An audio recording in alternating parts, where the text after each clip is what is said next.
How to change graphic settings in Rainbow Six Mobile. Hi everyone, welcome back to Crazy Gamer.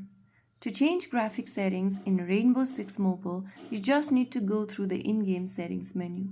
First of all, launch open the Rainbow Six Mobile game on your device, and once you're inside this lobby page, go ahead and tap on the gear icon at the top right corner.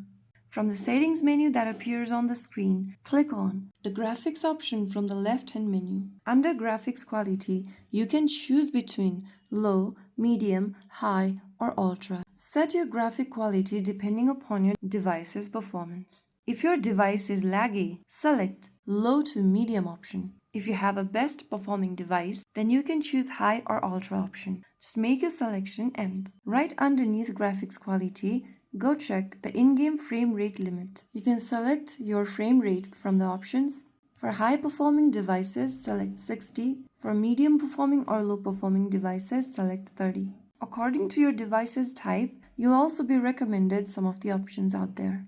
Similarly, go ahead and select the menu frame rate limit as well and make necessary adjustment for the rest of the options at the bottom. You can also adjust field of view, camera or drone field of view option by dragging the slider right or left. Turn on and off for anti-aliasing. If you turn it on, then it gives you better visuals. If you turn it off, then it gives you better performance, which will cause less lag and higher FPS. Now, go to the bloom option and turn it on for more cinematic look. Turn it off for clearer visuals, better visibility in fights. Now move on to graphic style. Select a graphic style from the drop-down, and at the end you'll see the display blood option. Tap the drop-down right next to it and select whether you'd like green blood, default, sparks, or no blood at all. Just go ahead and make your selection in the graphics option, and once you are done, get back to the lobby screen or the home screen. And now you know exactly what each setting does and how to tune your game for smooth or cinematic gameplay in Rainbow Six Mobile.